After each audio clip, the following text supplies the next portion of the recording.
नमस्कार दोस्तों, सभी का स्वागत है चार्ट मोजो के नई वीडियो में। और आज के सेशन के अंदर एक डोजी कैंडल देखने मिली।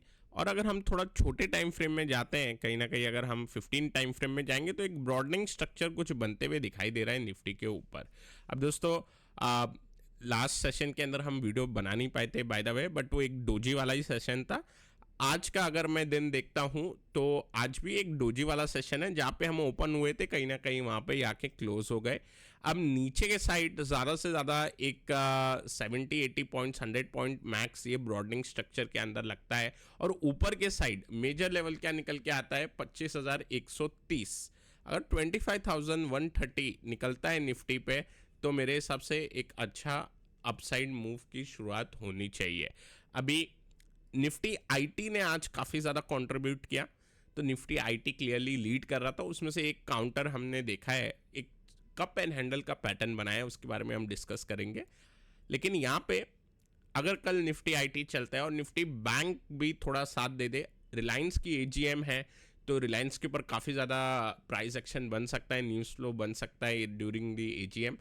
अब उसकी वॉलेटिलिटी फिलहाल नहीं देखेंगे हम, लेकिन आईटी में अगर आज जो मूव बनी है उसके बाद की अगर फॉलो अप मूव आ गई और बैंक थोड़ा सपोर्ट कर दे तो I think without Reliance he market को एक बार के लिए मूव शायद मिल जाएगी। लेकिन डाउन साइड का सिनेरियो कब हमें दिखाई देगा, अगर 24,900 के नीचे हम थोड़ा मेंटेन करते कल के दिन तो फिर थोड़ा बेरिशनेस बनेगी मार्केट पे, जहाँ पे ये जो गैप लेवल है 24,830 का और उसके बाद 24,750, ये दो लेवल आने के चांसेस बन सकते हैं। लेकिन ये काफ़ी ज़्यादा बेरिश है, इसके लिए आई थिंक डाउ भी अंडर परफॉर्म करना चाहिए। फिलहाल डाउ को देख के ऐसा लग रहा है हमको क्लोजिंग मिलनी चाहिए आज। फाइनली ऑल टाइम हाई के ऊपर अगर डाउ की क्लोजिंग मिल जाए तो प्रोबेबिलिटी काफ़ी कम हो जाएगी निफ्टी की लोअर लेवल पे जाके बंद देने की।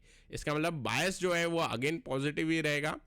और 25,130 ब्रीच होने के बाद एक बार ऑल टाइम हाई लेवल पे पहुंच जाएंगे तो लेवल क्या निकल के आएंगे ऊपर पे, तो मेरे हिसाब से 25,130 जैसी ब्रीच होगा 25,200 इमीडिएटली, और उसके बाद 25,300, ये दो लेवल के लिए एक बार मार्केट मूव दिखा सकता है। बैंक निफ्टी की अगर हम बात करें तो अटका हुआ है बैंक निफ्टी काफ़ी समय से। अभी एक ब्रेकआउट का अटेम्प्ट है फॉलिंग, ये जो आप ब्रॉडनिंग देख रहे हैं स्ट्रक्चर, इसका एक ब्रेकआउट का अटेम्प्ट है, लेकिन आज रिटेस्ट देने के लिए फिर से ये नीचे आया था। होल्ड कर रहा है ऊपर के लेवल पे बैंक निफ्टी। निफ्टी आईटी चलने के बावजूद अगर आप देखो, अधिकतर निफ्टी आईटी अगर 2% की मूव दिखा दे तो बैंक निफ्टी थोड़ा ज़्यादा नेगेटिव होता है। बैंक निफ्टी की एक्सपायरी भी थी तो ओवरऑल साइडवेज में ही क्लोज हुआ है। ऊपर के साइड लग रहा है कि जैसे ही 51,400 निकलेगा तो 400 पॉइंट की एक अप मूव बननी चाहिए, और उसके बाद 51,400 के बाद आपका 51,800 और उसके बाद 52,400, ये 1,000 पॉइंट की मूव हमको दिखा सकता है। 52,400 इसीलिए क्योंकि यहाँ पे आप देखिए मल्टीपल रेजिस्टेंस है। यहाँ पे अगर मैं मार्क करूँ तो मल्टीपल रेजिस्टेंस आपको दिखाई देंगे इन दी 52,400 एरिया, 52,400 टू 52,500, ये 100 पॉइंट के लिए रेजिस्टेंस बनेगा ऑन दी हायर साइड। अब मिड कैप की अगर दोस्तों बात करें तो मिड कैप निफ्टी और बैंक निफ्टी से ऑलरेडी हम देख रहे हैं कि ज़्यादा स्ट्रॉन्ग अप मूव दिखा रहा है, और एक नया हाई पहले ही लगा चुका था मिड कैप। एक दिन पहले ही मिड कैप ने एक अटेम्प्ट किया था। आज के दिन गैप अप के बाद यहाँ थोड़ी सी एक प्रॉफिट बुकिंग देखने मिली at the start of the mid cap, but ये एक नॉर्मल हायर स्ट्रक्चर में चल रहा है।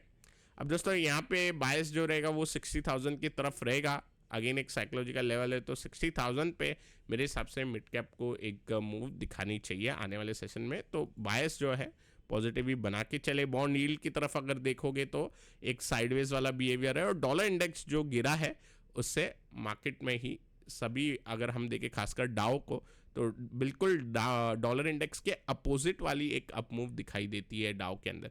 आज अगर डॉलर इंडेक्स ऊपर आ गया तो ऐसा सच फर्क नहीं पड़ना चाहिए डाउ के अंदर।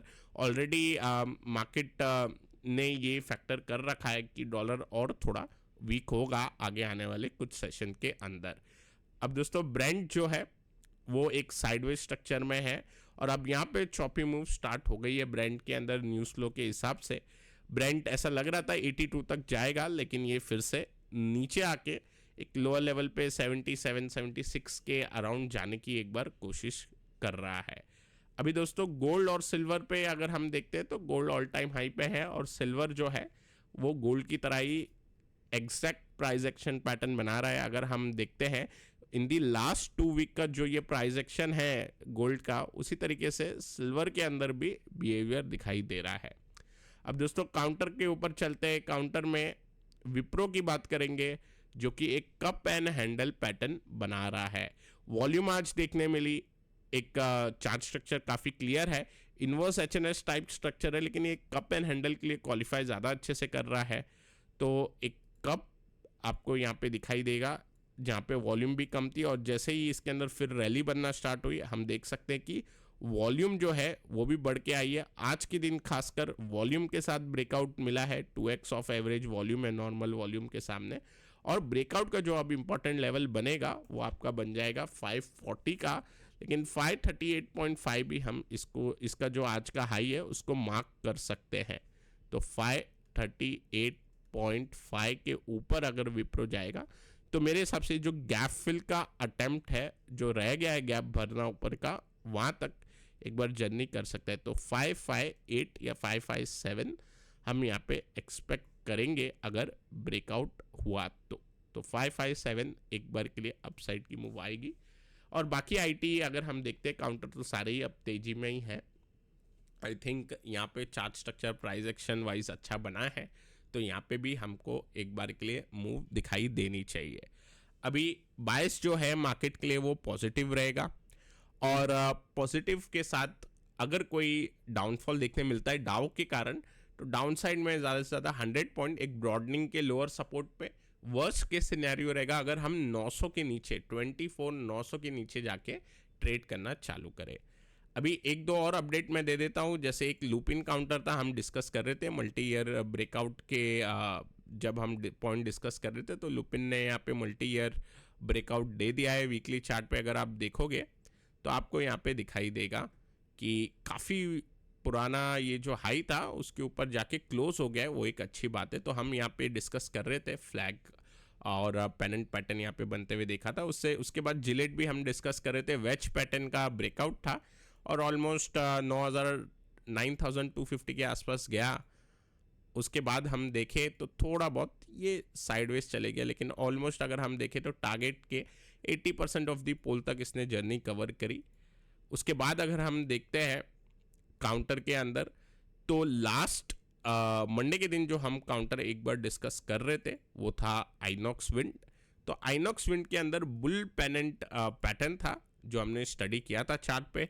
तो ट्रिगर यहाँ पे देखने मिलता है, लेकिन यहाँ पे अगेन एक डोजी टाइप स्ट्रक्चर, एक डोजी के बदले हम इसको स्पिनिंग टॉप बोलेंगे क्योंकि बॉडी जो है वो थोड़ी बड़ी है, वो बनते हुए दिखाई दी है।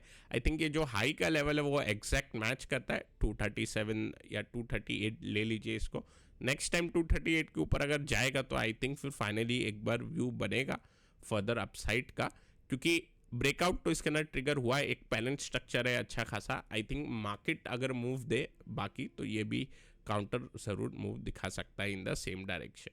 तो दोस्तों आज के लिए इतना ही। मैं आशा करता हूँ आपको ये वीडियो पसंद आया होगा। पसंद आया तो लाइक करें, नए हैं हमारे चैनल पे सब्सक्राइब करना ना भूलें। Till then take care, I will meet you in a next video.